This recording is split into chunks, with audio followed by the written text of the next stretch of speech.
Tony D'Angelo and Tommaso Ciampa. Now, since this is an actual match with two guys against each other, I will watch this.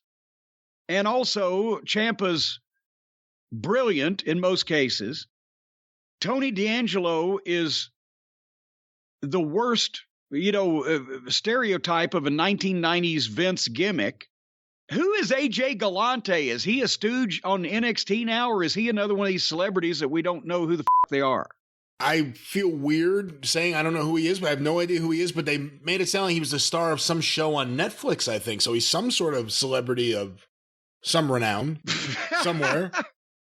I just don't know who he is. He was in Tony's corner, and he was happy about the whole thing. This is the first time I've seen Tony D'Angelo all these weeks of you talking about this guy. He's ridiculous. There's a guy under there that seems like he can work a little bit. And he's got some size to him, but they've made it so goofy that, But the main reason to watch this is because Ciampa has been teasing either he's leaving NXT. He's been on Raw a couple times at the main roster. Or I don't know if he's been on, you know what I'm saying? He's been on the been at the Raw programs the past few weeks. He was in that fucking stinky Battle Royal on SmackDown. He's going to the main roster apparently, but they're acting like he may be retiring, and he's been acting like he's going to a funeral. Leaving NXT, if he's going to the main roster, he ain't happy about it.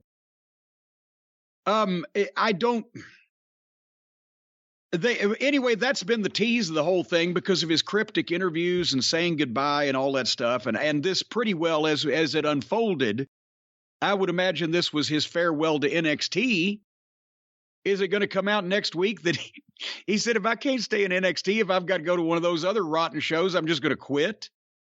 Or is he going to take his punishment of going to the main roster and like it? He was doing all the tribute stuff when he got in on his entrance. He did the Triple H spit. He did the Shawn Michaels double bicep. And then, the match, Ciampa's fantastic. D'Angelo tried to keep up as best he could, but Ciampa, he's ripped to shreds physically. He's got cardio. He looks great. Did you notice, are they doing the bullshit floor camera zooms they do on Raw on NXT 2 now? Because I was seeing a lot of meh. I didn't notice, but I'm kind of used to it, but it wouldn't surprise me considering it's now in the hands of Vince and, his people. Well, anyway, there was a little heat. Ciampa made a comeback, missed a knee. Tony D'Angelo hit a suplex. Ciampa went for they went back and forth. And finally, Ciampa kicked it up a little bit and ripped his shirt off and just chopped him to death. Because D'Angelo, since he actually has a normal body, they've told him to wear a shirt, I guess, to cover it up. But, again, Ciampa did a lot of good stuff there when they were on the buckles quite a while. But D'Angelo pushes him off. He comes off. Ciampa hits a nice, sweet knee lift. They trade the 1-2s. It's cooking. And then D'Angelo goes over and pulls a crowbar out from in between the stairs and the ring, where he's obviously left it there. Somebody's left it there. But the point is, he pulls the crowbar. Nobody's bumped the ref. Nobody's distracting the ref. He brings the crowbar in and takes a swing at Ciampa, and Ciampa ducks it.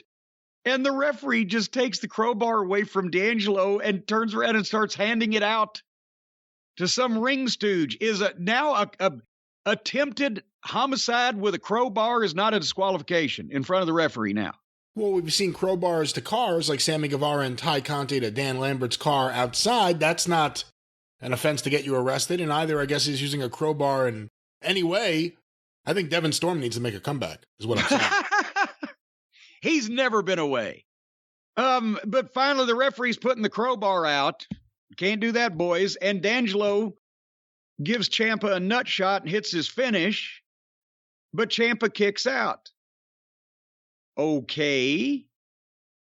So then D'Angelo goes and gets the crowbar again. And this time the referee, I guess, just watches him, goes out, and he's going to get the crowbar and bring it back in. But as he's coming in, Ciampa hits the widow's bell and the fairy tale ending.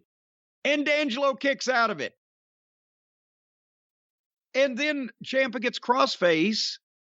D'Angelo gets a rope break. Ciampa rolls out after him, and D'Angelo DDTs him on the bare floor where Ciampa had pulled the mats up earlier and they didn't use it, and then rolls Ciampa back in the ring and gives him, the way he built up for it, you would think it was Bruiser Brody's big boot, but Ciampa's there on his knees, and D'Angelo just hit him with a shitty-looking flat-footed kick in the back of the head. Cover 1, 2, 3. The finish was not only flat, but it was kind of bizarre. Why did they need to did they think they're helping Tommaso? He kicks out after the nut shot, so they have to go get the crowbar. That was all over the place at the end. If you're going to hit the guy in the nuts when the referee's distracted, and the guy's going to kick out after a fucking nut shot when you just try to crowbar, I don't fucking know. And then they build up to a flat-footed kick in the back of the head. What'd you think? I thought it was all right. I thought the crowd heard it, but I thought the crowd heard everything throughout this show, although there were some things that hurt itself throughout the show. I thought it was all right. I wasn't digging Tony D'Angelo. It's the first time I've seen him work. Maybe it's because I thought the gimmick was so ridiculous just from the little vignette of him driving to the arena, talking as over the top. I have so many friends. You know a few Italians from Jersey, don't you? I know a few towns from Brooklyn where he's purportedly from, his character. I've never seen it over the top. It's like Ford Fairlane. It's ridiculous.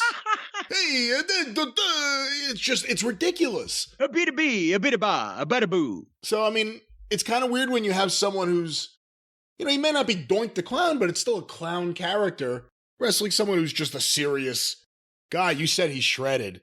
When he was out there, and I'm sure you'll talk about the post-match, when he was out there with Triple H and they hugged heads, I don't know what you call it, bonked heads and held it.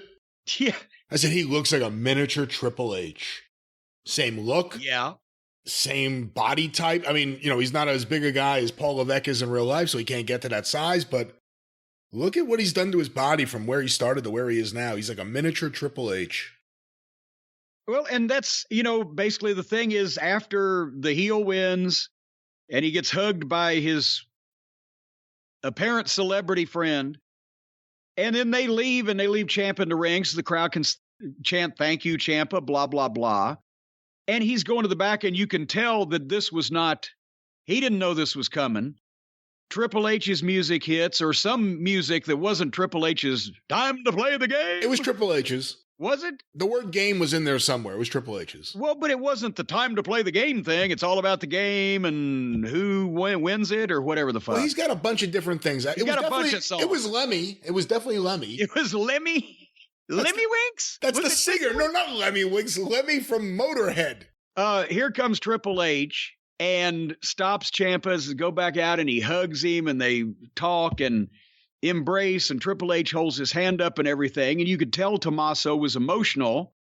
He's probably, both proud of what he did there and scared shitless of what he's going to have to do in the future. But that was a nice moment that he came out and raised Tommaso's hand and etc. He really is, I guess, the last of the Triple H guys there, right?